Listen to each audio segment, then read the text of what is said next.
Salut tout le monde, bienvenue sur la chaîne YouTube de Monsieur Clavicule. Voilà, on se retrouve aujourd'hui avec Flavio Bonnet. On est à Porquerolles pour la formation de la clinique du coureur 1.0. Donc vous voyez un peu le cadre, c'était une formation de dingue.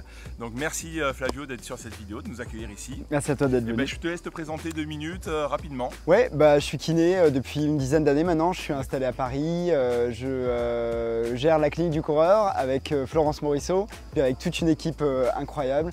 Et je suis aussi cofondateur de l'agence EBP, donc 2 organismes de formation basés sur les preuves scientifiques en France. D'accord.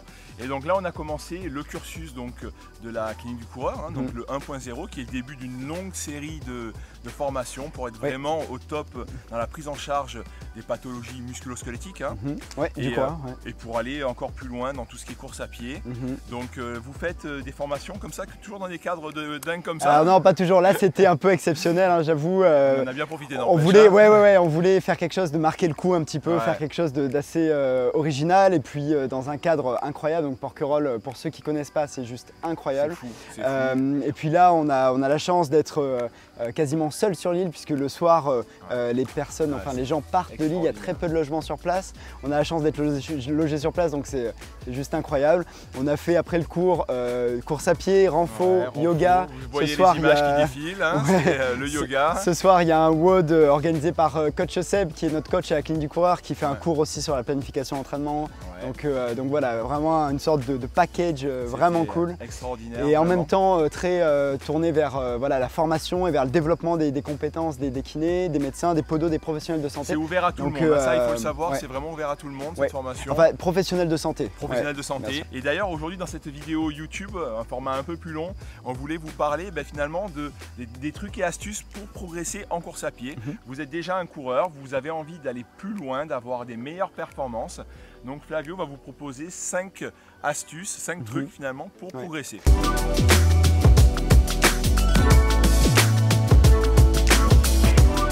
Alors vraiment des choses de base, juste dans cette vidéo pour que vous ayez les rudiments pour progresser en course à pied. Le premier conseil qu'on pourrait donner, Nico, c'est vraiment d'augmenter la fréquence de course à pied. C'est-à-dire que souvent les gens vont courir 1 fois, 2 fois par semaine. Très sincèrement, en courant 1 fois, 2 fois par semaine, vous allez stagner concrètement parce que souvent les gens vont faire que de l'endurance fondamentale, c'est-à-dire courir à un même rythme relativement faible. Ils vont se faire plaisir, c'est excellent pour votre santé, je ne dis pas le contraire. Mais si l'objectif pour vous, là, et puis si vous regardez cette vidéo, si votre objectif c'est de progresser, il va falloir sortir un petit peu plus souvent. 3-4 fois par semaine idéalement. Donc voilà, donc déjà sortir plus régulièrement, sans parler d'intensité encore, sans parler de fractionner, ne serait-ce que courir un tout petit peu plus régulièrement, ça va déjà être un bon point de départ. D'accord. Premier conseil, donc augmenter la fréquence des sorties. Oui, jusqu'à 3 à 4 par semaine. 3-4 par semaine. Et en deuxième point, alors du coup, qu'est-ce qu'on pourrait voir alors? Alors deuxième point, une fois que vous êtes habitué à sortir un petit peu plus fréquemment, mais à vitesse faible en fait, ce qui va être vraiment capital pour progresser, ça va être de mettre de l'intensité. C'est-à-dire de commencer le fractionné, le fameux fractionné que tout le monde connaît. Je viens de commencer. Moi. Voilà, bravo, et tu as vu, ça pique un peu plus déjà. C'est un peu plus, c'est intense. Donc voilà, typiquement une séance très classique qu'on va retrouver très fréquemment, ça va être par exemple 10 fois 30-30, donc 30 secondes de course un peu plus rapide et puis 30 secondes de marche ou de course un petit peu active ou de jogging. Et donc cette alternance d'intensité dans la course va vous permettre de mettre un petit peu plus en stress votre physiologie, votre cardio, vos muscles, etc. Et ça va vous permettre de développer de développer les qualités intrinsèques du coureur qui va vous permettre de courir plus vite et plus longtemps aussi. D'ailleurs, il y a des programmes sur le site de la clinique du coureur que les gens peuvent, vous pouvez y aller dessus et choisir si vous voulez faire un objectif de 10 km et performer dessus. Absolument. Vous prenez le programme et vous pouvez le suivre de semaine en semaine et c'est très bien fait. C'est vraiment didactique, vraiment on apprend facilement et on peut le suivre. Je trouve ça vraiment intéressant. Oui, absolument. Pour compléter ce que tu dis, donc sur le site, vous avez en accès libre et gratuit des PDF pour progresser en course à pied qui vont du 5 km, 10 km, semi et marathon en 4 4 heures, en moins de 3h30, en moins de 3 heures. Vous avez donc différents temps pour différents niveaux. Et en effet, on intègre des entraînements dits par intervalle, EPI, qui sont en fait le fractionné dont je vous parlais avant, avec des fractionnés courts et des fractionnés longs, parce que quand on va commencer l'intensité, on va faire varier cette intensité sur des distances courtes, ou des temps courts, mais qui vont être très intenses. Et puis des périodes un petit peu plus longues, par exemple des fractionnés d'1 minute, où on va courir un peu moins vite, mais quand même plus vite que de l'endurance fondamentale.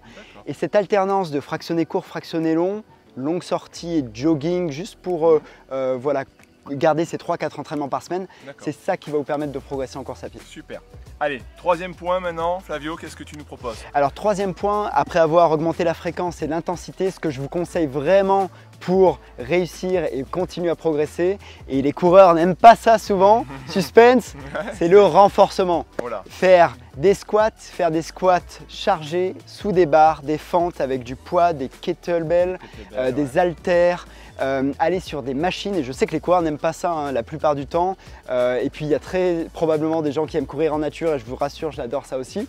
Mais quand on parle de performance, quand on cherche à progresser en course à pied, faire du renforcement, c'est extrêmement important. Une étude était sortie en 2017, Blagrov, une revue systématique pour les aficionados de la science, si tu en as, j'en suis sûr, qui nous disait que l'entraînement en force permet d'aider les coureurs, même d'endurance, et même la pliométrie, ça sera le point numéro 4 qu'on va aborder juste après. Pour progresser encore, la pliométrie va aider les coureurs. D'accord, ça permet en fait d'avoir une économie de course peut-être sur la fin, par exemple d'un 20 km, on va moins se fatiguer du coup. Alors, on aura une meilleure foulée si on a un renforcement optimal. Oui, en effet, on va pouvoir soutenir des niveaux en fait, d'intensité en course à pied qui vont être plus importants.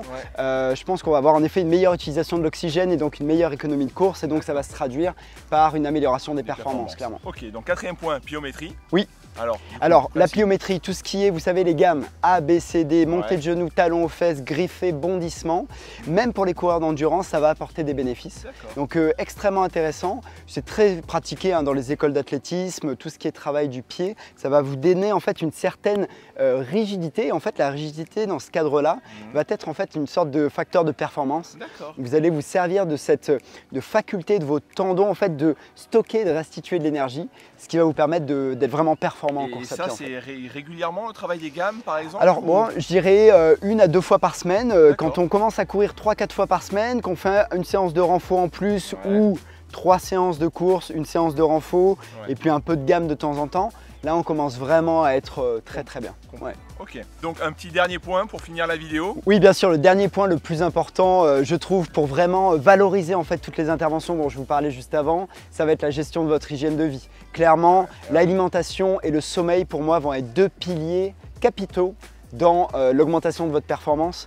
Donc respectez votre chronotype, on en parlait aujourd'hui, respectez votre sommeil, travaillez autour de ça pour essayer de le potentialiser, de vraiment respecter la façon dont vous êtes déterminé, clairement, parce que votre sommeil est essentiellement déterminé génétiquement, mais influencé énormément par votre environnement. Donc ça, il faut vraiment gérer ça, extrêmement important. Et puis la nutrition, évidemment, je vous invite à suivre le blog d'Anthony Berthoud, qui est enseignant à la clinique du coureur sur le cours 1.8. Extrêmement important la nutrition. Anthony vous dirait, on est ce qu'on mange. Et clairement, c'est extrêmement important de gérer l'aspect nutrition. Bon, j'ai hâte d'y être au 1.8. Ouais, et bah écoute, avec plaisir, il y a plein de cours. Le 1.1, on continue. Il y a aussi la planification avec Seb. Avec Seb, qui va être aussi intéressant. Ouais, tout à fait. Puis on a un cours aussi sur la prise en charge du pied du coureur qui est aussi extrêmement intéressant, donné par un podologue et un kiné. Donc vraiment une formation hyper complète pour tous les thérapeutes en fait, qui veulent prendre en charge. Et je pense qu'en plus, moi, ce qui me plaît, c'est finalement on peut un peu le transposer à d'autres patients qui ne sont pas forcément coureurs en fait. Ouais, tout à fait en fait. Quelqu'un qui va faire du basket, quelqu'un qui va faire même les personnes qui sont un peu plus sédentaires quoi. On peut les pousser vers le mouvement. Ouais, c'est vrai que tous les concepts qu'on a décrits dans le cours 1.0 sont transversaux tout à fait à toute application musculo-squelettique. Donc les muscles, les tendons, les articulations, c'est vrai que ça va être complètement transversal et applicable à tout ça. Bon, ben, on refait encore un petit tour sur cette île de Porquerolles. Vous voyez d'autres images. On était vraiment super bien. Et ben voilà, je vous ai la vidéo est finie. Merci Flavio. Tu veux qu'on le refasse? Ça mettra dans le making of. Ça sera dans le making of. Donc merci Flavio pour cette vidéo sur Merci YouTube. À toi Nico. N'hésitez pas donc à aller vous abonner donc à ma chaîne, à mettre un petit pouce si ça vous a plu. Aussi aller voir les réseaux de la clinique du coureur. Donc je vous mets le Facebook, il y a le Instagram, il y a le site. Il y a un compte YouTube ou pas encore? Oui, il y a une chaîne YouTube avec une centaine de vidéos avec plein de choses. Super, je vous mets aussi la chaîne YouTube de la clinique du coureur. Allez vous abonner, allez la voir. Et puis on se retrouve très vite pour une autre vidéo. Merci, bye bye. Merci. Ciao. Bye.